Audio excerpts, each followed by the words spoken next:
Hello and welcome to another episode of the Construction Corner podcast. I'm Dylan, I'm your host. And today, guys, we are going to be talking about doing good work and why checklists are so important. I know checklists is like a super boring thing, but we're going to go why into this is important and something that you really got to pay attention to because in construction, if you miss an item on a list, punch list, checklist, plan review, whatever, it's going to cost you somewhere. So using checklists is going to be super important. And that's why we're going to cover it here today on this episode. And the other one in doing good work. Really for this, it's kept coming up over and over and over again in everything that I've been doing that just doing good work is super important. In construction, especially your name and reputation is everything. Clients are hiring you kind of on a hope and a promise, right? In construction, we are a service-based business. Whether you're the general contractor, electrical contractor, or electrical engineer, you're basically providing something that isn't to be seen yet, right? It's not a product that they can hold and touch and feel until it's built and done. So either the project's going to go really well and smoothly and everybody's going to be happy, or it had some bumps in the road. And with those bumps, how you handle them is going to mean everything to that project. So if you don't handle them well, if you're kind of a dick on these projects, then you'll get treated as such. No one will want to refer you. Your reputation will be tarnished, and you're not going to do projects again, especially with that client, let alone anybody that they know or interact with. So doing good work, letting people know any problems coming down the road. Like I have a project right now going on, and it's a massive project. It's a huge warehouse manufacturing facility, 600,000 square feet. It's got manufacturing lines in it. We put 3 electrical services in this building. Um, just huge project, a lot of equipment going into it, huge power requirements. And I mean, this place even has its own rail line coming into the building. Like which is really cool.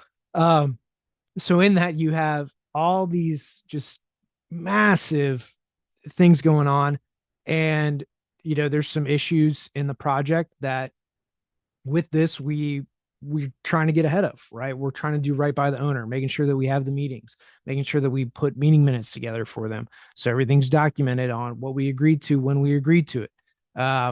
All this stuff is super important and critical on projects, and really if you're not doing it, it's really just to your disadvantage. Like you need to be getting ahead of any problems. You need to kind of see down the road to see where these issues might occur, who's handling them, how they're getting handled, what's coming up, how's it uh, being dealt with, and all those different items really can help make a project a lot smoother. When you know things may or may not be a problem, then and you bring it to people's attention, you get the meeting set with everybody to try and handle them before it gets out of control.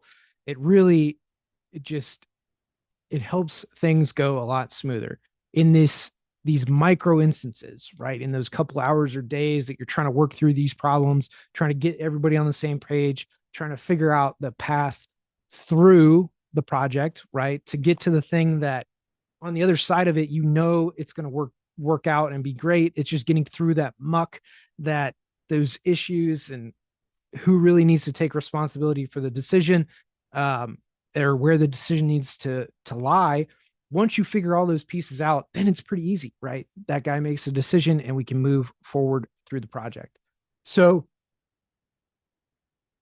doing these things, right, to do good work, to get ahead of problems, to see problems as they come up is super important. Problems are always going to happen in construction, right?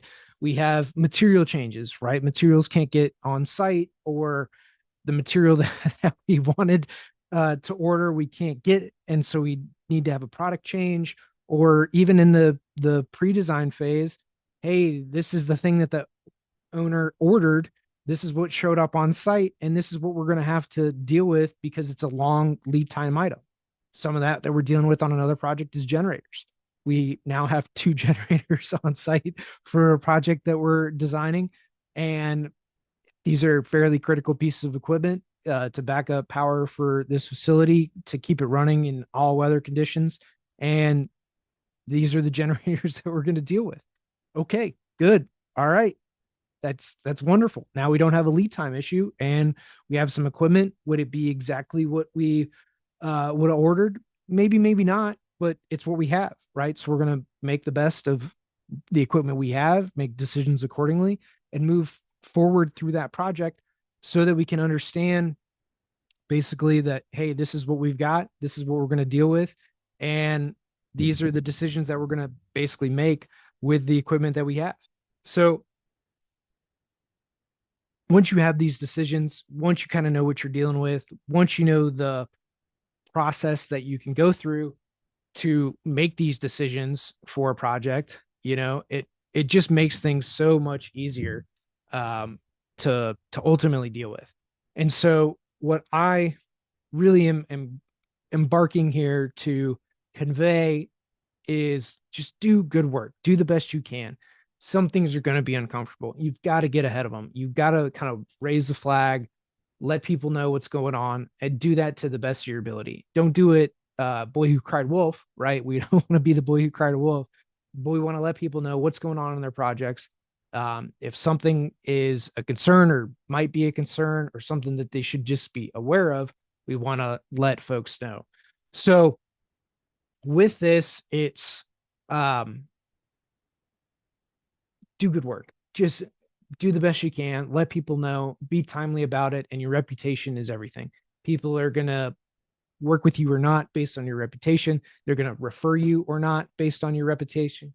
So the more and better of a reputation that you ultimately have with your clients in the industry and the things that you post on LinkedIn and the comments that you say. Oh, and while we're here, so this is one thing that just irks the crap out of me. So I think people are either very ignorant or just don't care. But on LinkedIn, things are like very transparent, right? People can see the things you post, the things you comment, what you comment, like they see all of it, right? And that history lives there. So on LinkedIn, if there's something that you don't want people to know about, then just be aware of that, right? And this isn't it's just an awareness thing that I think people are treating LinkedIn like Facebook in a very professional setting. Um, and again, your opinions are your own. This is America. You have the right to say and think kind of whatever. And so in that, like to each their own, man. But just know that in LinkedIn, like your comments, your thoughts are very transparent across the platform. So just so long as you're good with that, understand it. Um, okay, good, do good work. Your reputation is everything. This matters. It truly matters. And the thing that I want to bring up about checklists and um I don't really want to demean checklists, but like construction is um it's so difficult. We have so many moving parts. I remember years ago I kind of gave like a breakdown of checklists, basically like punch list items to buddy, and it was a massive list. Like there's hundreds of things on here. And he's like, I don't know if we're going to use this is like a lot. And it's like, well, yeah, man, there's 26 divisions of scope, right? Like even if each division only has four things, that gets you to 104, like there's a lot of stuff here, man. So that's what it is, right? Like construction is big. There's a lot of stuff. We have to deal with that, or that's just 26, not 32 divisions. So, I mean, 32 times four items, it's 120, eight. Like, I mean, the list is going to be big. It's like thousands of items. Just that's welcome to construction, man. But we get overwhelmed when we see these lists that are that long and broken down by division, and it's like, yeah, there's probably that per division, right? But when you see all divisions simultaneously, you're like, holy cow, it's a lot of stuff. That's what it is, right? You've got everything to work through. But if you don't have a checklist, then it's flying by your memory, right? The seat of your pants. And sometimes our memory is good and we can bring up all the things that we need to do and check off. Other times our memory is not so good and we don't have that to check off each time. And so when we have a checklist, when we have something that we go by on each project, when we have something to note and mark down, it's super helpful in going through and making sure that we deliver a solid product, right? So to echo this first point and do good work, you have to have something to help make sure that your work is always good every time that you deliver it. So going through a simple little checklist each time, while it might be painful, while it might not be nice to do or kind of a pain to go through each time, it's going to save you a lot more than it's going to hurt you, right? The little bit of effort that you're going to spend in going through a checklist, to make sure that you've covered everything, to make sure that everything that you see and note is there, is covered in your drawings and covered in your punch list. Every little thing that you need to look at. I mean, that's why pilots have a checklist to go through a takeoff. You should have one to do for punch lists. You should have one to do for putting drawings out, right? These are the things that we need to look for in each room. You know, electrically, it'd be like lighting in the, we have enough lights. Are the lights in the grid? Do we have emergency lighting? Do we have, lighting controls in each room? Are those lighting controls correct for the room? Do we have it all circuited? Is it annotated? Is the fixture schedule filled out for, that those fixtures that are in that room? Are there any special controls that we need, right? Daylight control, occupancy sensors, dimmers. Is this zoned, right? All those things. And that's just lighting, let alone receptacles in the right location. Is it coordinated with furniture? Is there any mechanical units in the room that we need to power? Are there any shades that we need to power in that room? And you go down the list from there. Again, this is just like two things, and there's 20 items on a list for a single room. And yeah, you need to check all of it.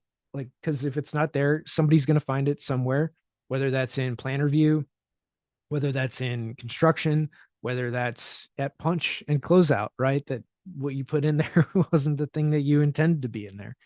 And so it's a big deal to kind of look through and go through and make sure that you have all this stuff outlined and documented the way that it needs to.